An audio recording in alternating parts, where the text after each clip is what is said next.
Okay, so any discussion on policy of the Marxist Student Federation has to be put in the context of what's going on politically in the world and in Britain, which is what this document tries to do. It starts off with descriptions of that. I'm not going to go into the world situation too much because I think Scott covered that at the beginning of the last session in economic terms, and the whole discussion was about what's going on politically around the world, and that was an excellent discussion. What I would say, though, is this, just to add on to that discussion, is that this kind of instability that you're seeing economically and politically all over the world, obviously those two things react on each other, the economic and political instability. You're seeing that, for example, in the relationship between the West and Russia, which is focusing itself in Ukraine. And it's actually that example of Ukraine that I want to give as an example of how capitalism, the decline of capitalism, is creating these kind of small wars, these local wars that are popping up everywhere. Ukraine, Syria, Libya, and so on. Whereas before, when capitalism was in an enormous slump in 1929, the way it got out of that slump was through massive destruction of productive forces in the Second World War. This time, the balance of class forces means that fascism and a Second World War is very unlikely, near impossible. You are instead going to see the outbreak of these little wars on a local level, but that act as kind of these almost proxies between the wars between much greater nations and rival imperialisms and so on.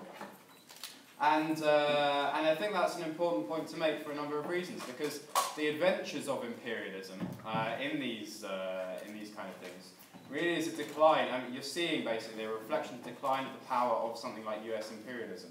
So in Ukraine, the US are not really able to do very much in terms of troops on the ground or anything else to help their Ukrainian allies. And similarly in the Middle East, in the Arab world, they've lost almost every one of their nice stable regimes, dictatorial regimes they used to rely on to keep peace in that part of the world. They don't really have the power to do that anymore, and you're seeing the rise, again this is linked to the economic power of these countries, the rise of countries like China. And the effect that that is having on global relations is significant.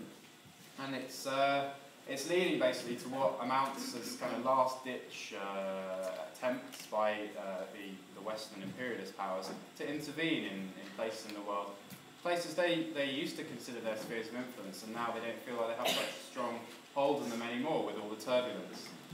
The result of this is things like the attack on the Charlie Hebdo offices that we saw in France. That is a direct result of this kind of Western imperialism.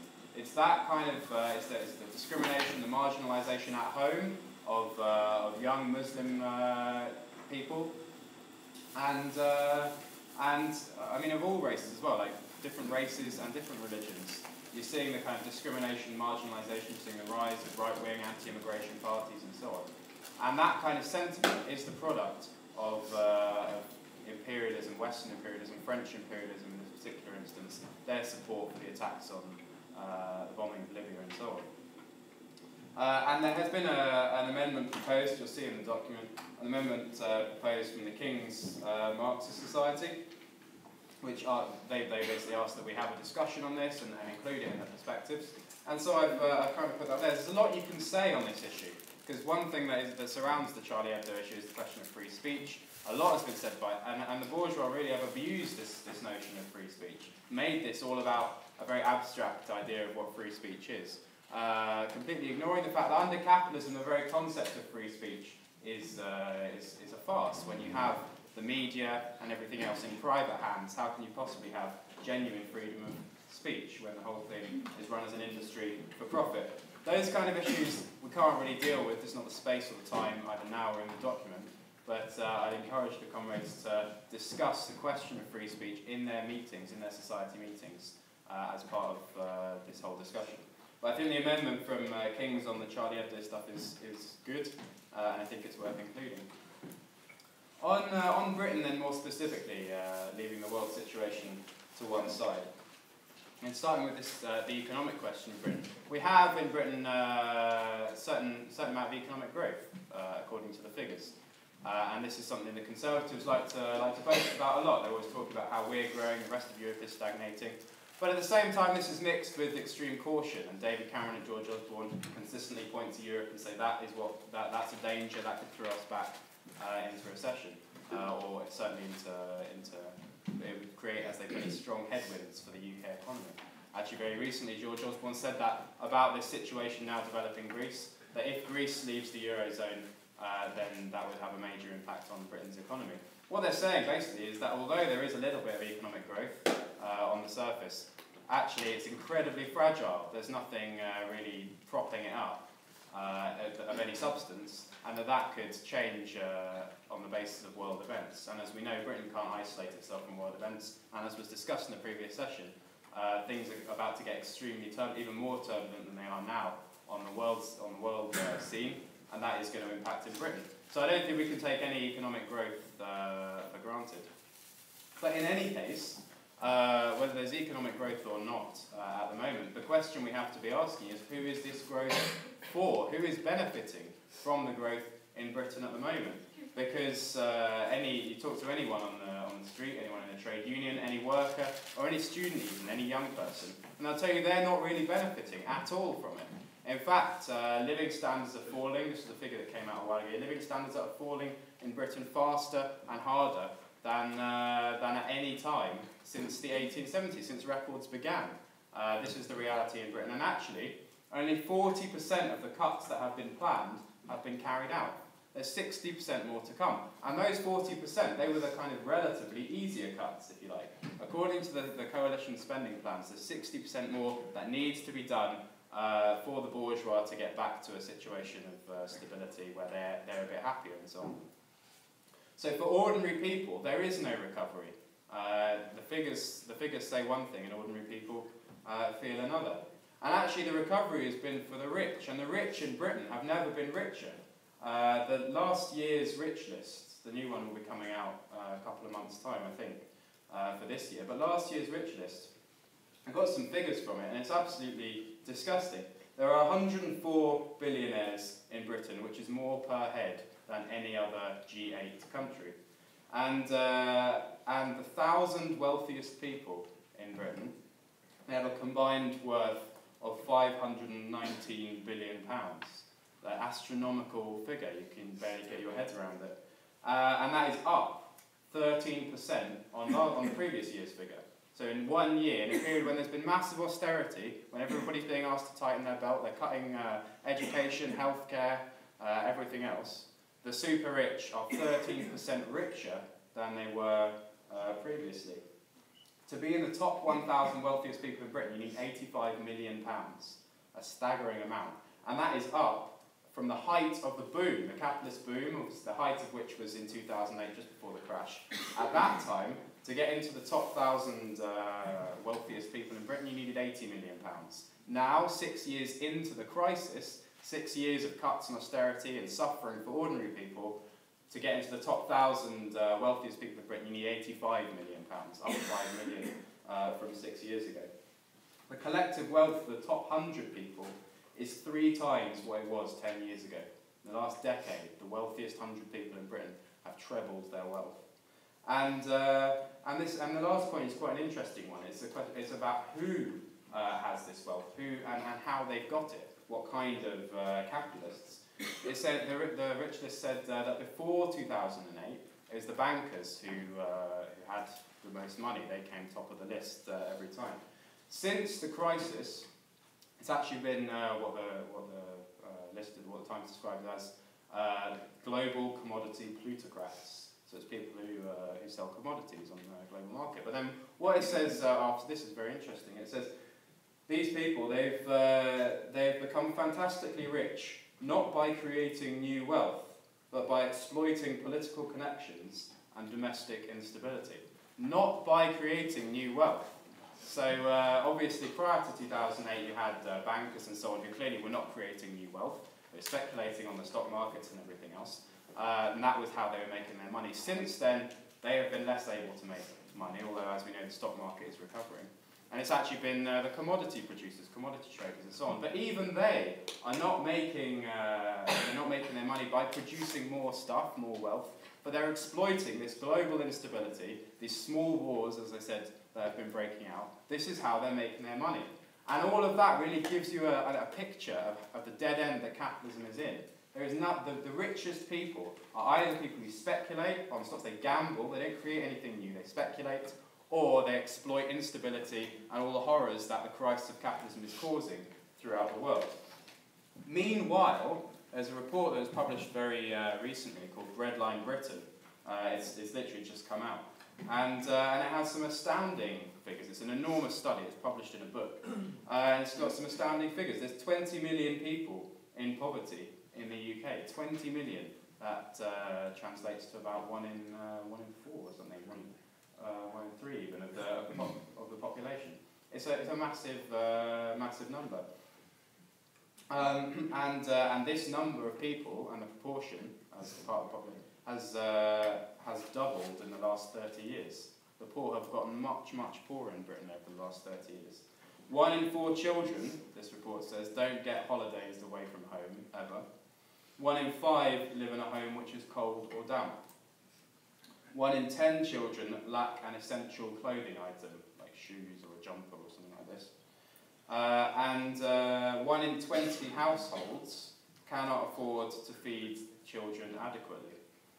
In 1983, 13% of parents missed meals due to lack of funds, 13%. And today, well, 2012, which is when the figure is from, that's gone up to 28% missed meals because of a lack of funds. You compare those two sets of statistics, the fantastic wealth that exists in Britain and that has been building up, even in this period of crisis, and the decline in the living standards of the working class over the last 30 years. And you begin to understand why you have this sense of real anger that we've talked about in the rest of the world, and that exists in Britain.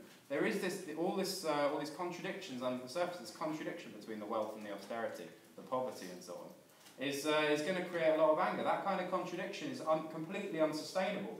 There's no way that can continue. And you will see kind of explosions of that anger in various forms. I do actually have a number of statistics here about living standards in Britain today, kind of more up-to-date stuff. And it makes it very interesting. I won't go into it too much because I don't really have the time. Perhaps I can come back on it at the end. But I think the general picture is that pay is decreasing. And actually interestingly, pay for those in continuous steady employment has actually increased. But median pay for everyone in Britain has decreased.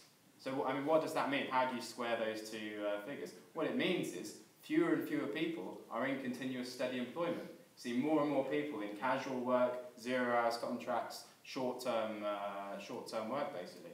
And that is people in those jobs that is dragging the median, the average pay down. And even the pay increases that have happened have not kept pace with inflation. So you see living standards generally falling. And as I say, this is creating real anger. And this anger expressed itself in, most recently in Britain, in Scotland. You saw this massive radicalisation around the referendum campaign that really only started to take root a few months, a few weeks even, before the vote itself. You saw this radicalisation. People began to see that vote not as a vote for narrow Scottish nationalism, but as a vote against the establishment in Westminster, a blow against the Tories, which people were able to strike. And it became, in a very distorted form, a reflection of the anger that exists underneath the surface. Obviously, Scotland, there's particular fury against the Tories there because of everything that Thatcher put the Scots through. And I think what happened in Scotland, really, it obviously came through a distorted form, through nationalism and everything, but that really is the price for the betrayals of the past period by the reformists, by the leaders of the Labour Party in particular, who really demonstrated their degeneracy by jumping into bed in the Better Together campaign with the Lib Dems and the Tories. And that kind of is how they were viewed then in Scotland and increasingly elsewhere. They're increasingly being viewed as an establishment party, no different to anyone else. Ed Miliband is doing very little in the rest of the country to counter that. He's also saying, well, we're going to have to make cuts, there's going to have to be austerity, we're responsible when it comes to the economy and so on. And so you're seeing this intense anger that previously, I mean, Roy, earlier on, he spoke about how the Labour Party is not what it once was and the councils are putting through the cuts and everything else. And you're even seeing defeatism at the tops of the unions and even further down in some of the unions. So the defeats of Unite at Grangemouth and so on. They just rolled over and accepted what the bosses were saying. They didn't put up a fight when they had all the power potentially in their hands. So you're seeing this mass anger that has no expression through the organisations that traditionally expressed it. And again, this is not something exclusive to Britain. We discussed Syriza and Podemos in the previous session. That's the same phenomenon again. There's also an amendment on, again from King's, on Scotland, just covering a couple of those points. Again, I think it's very good and should be included. All of this is being compounded in Britain by scandal after scandal after scandal that is coming out. Most recently, you've had this question of Prince Andrew, who has had this friendship with a convicted paedophile. And he's now being accused of underage sex with people flown out specifically to this convicted paedophile's private island just for that purpose and everything else. It's absolutely disgusting, the idea that these kind of people are the figureheads of British society. And you've seen the same allegations against MPs and peers and lords and everything else. All these kind of things are coming out. And the whole thing, it just stinks. The whole system is completely rotten. And these things, although there hasn't been a major outcry, mass protest on the street or anything else, there's only so long people will stomach this kind of thing from the people who are supposed to be our representatives and so on. And things will all these things will pile up, and they are piling up, one on top of the other, and eventually there'll be a breaking point. People are not going to put up with that kind of behaviour from these privileged people who they cut our living standards, they cut our jobs and everything else, and then they abuse our children as well. There's no way people are going to put up with that. And just the other day, of course, there's this HSBC scandal. We talked about their behaviour in Mexico, laundering money for the cartels and so on. And most recently, they've been found to be breaking the law by advising their wealthy clients on how to avoid tax by storing it offshore in Swiss bank accounts.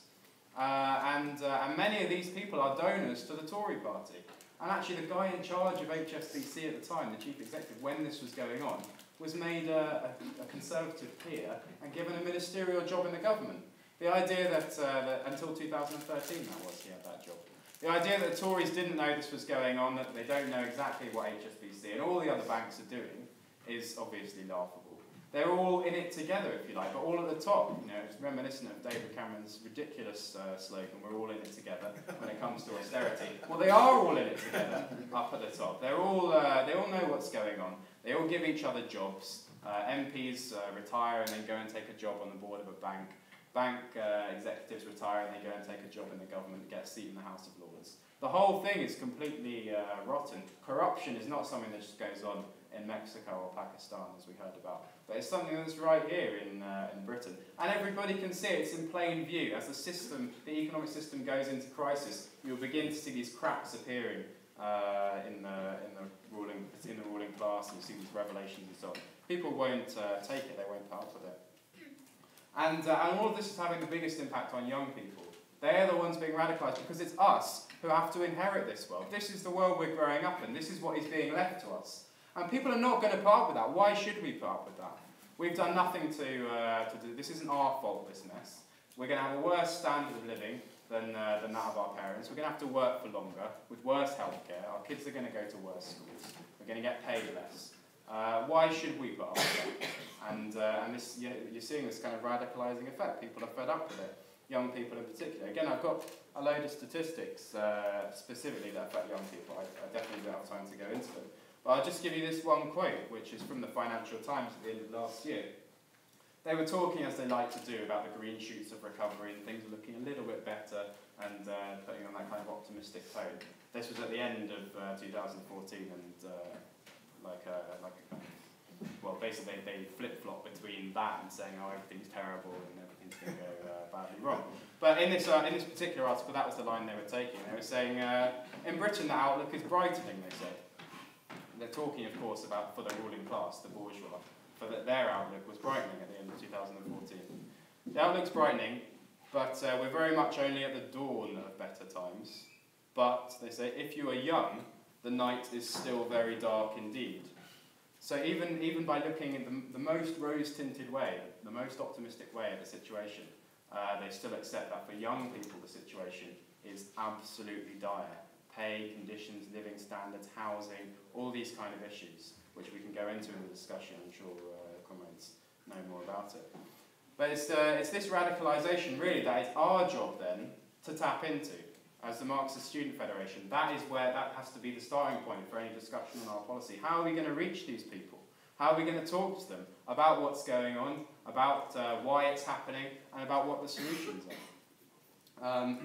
Obviously, that kind of understanding and that analysis comes from the theoretical discussions that form the basis of the Marxist Student Federation and all of the Marxist societies. You can understand the crisis of capitalism, you can understand what's happening to young people, you can understand the class struggle and what's going on in other countries if you understand things like Marxist economics and dialectical materialism.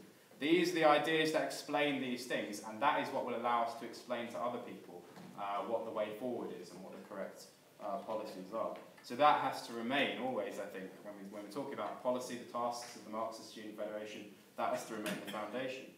But I think everybody here knows that. I think all the societies realise that and are doing that. And I think now what we really need to do this year, so only the second conference, the MSF, but I think now we're in a position where we have to start turning outwards, if you like, and really getting stuck into some campaigning work and being active, being activists, basically. Not activists like what some of us are used to in some universities who just run around blindly and don't necessarily have an idea of where they're going or anything else.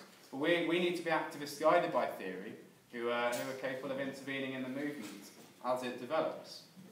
We need to build campaigns. There's a really good amendment here from Swansea, it's the first one on the list, detailing or talking basically about how the university is essentially funded by arms companies to a large extent. That is the perfect kind of material we need to start a campaign. Write an article on that, pass a resolution, start a petition, go out and talk to people about it. Set up stalls on the campus, hand out leaflets. Start a bit of a campaign, get something going on that. And then look beyond campus as well. We had Roy here earlier talking about the blacklisting campaign and what we can do with that. We can approach councils, we can approach trade union organisations and so on. This is kind of what we need to do. We need to start thinking in these terms. An excellent point was made in that discussion on the blacklisting. The question of like passing a resolution, for example, in the society, getting people discussing what's going on, and then writing an article for the student press, writing an article for the Marxist Student Federation, and making sure in every society meeting that we have, you obviously have the theoretical discussion, but have a business section as well of the meeting. Have a time when you can talk about what is going on campus, in your local area, invite a trade union speaker along to the society meeting to discuss what they're doing in that in a particular struggle, a particular campaign, or generally on campus or in the area. We've got to start building these kind of links with other groups, other organisations. That can be other groups on campus, and a number of societies have joint events planned, for example, with the Labour students and the Green Society on campus. Build those kind of links in the run-up to the election. It will make for good discussion and so on. And build links with the unions that operate in the area as well. We have had an excellent intervention in the past in the UCU Unison and Unite strikes that took place on university campuses. All over the country, Marxist societies intervened in those pickets and demonstrations and so on. And there's actually, it's not in the booklet, but there's a separate sheet which you should have with two proposed amendments from Southampton. And one of them is really is about that. About our intervention in UCU and how valuable that was for us as an organisation, and because it showed us, it showed to other people the importance of linking the workers with the students. And actually it's worth mentioning then on this, the other amendment from Southampton, because it makes an excellent point. It's a point that was also made by Cecilia, actually, from Italy when she was speaking, about the relationship between the student struggle and the broader class struggle, the workers' movement and so on. That often you find, and actually when Cecilia was talking, I was thinking that it was reminiscent of what happened in Britain, where you had the movement against tuition fees by the students, which kind of was a beacon, if you like. It was the first spark of an intensification struggle that then later, in 2011, saw the mobilisation of trade unions and stuff around their own demands around pensions and everything else. But the students were kind of the first ones to move, as is often the case throughout history. Students are a very, very sensitive barometer of what's going on in society. And then the struggle kind of develops, becomes a class struggle more generally, develops onto a higher level, and the students can play a role then in supporting that. That's really how we have to look at things. We have to look at how we can broaden out our struggles, anything we're fighting for on campus and so on, broaden it out in that way. We've done excellent work this year so far already on the Mexico Solidarity campaign, and that was mentioned in the previous session, and I think that needs to be maintained. Nothing in Mexico has been solved. None of the fundamental problems that led to that movement taking place have gone away, and that movement will be back, and it will be back on a higher level with more significant demands, more revolutionary consciousness and so on. And we have to be ready to support that. It was excellent that Claudia was able to be here. We built good links for the Mexico Solidarity campaign all over the country. And we need to keep that up because, as Chase said, it has a big impact in those countries, and we need to obviously be international in our outlook. We've also had good interventions, and I'm hoping the comrades might be able to come in on this.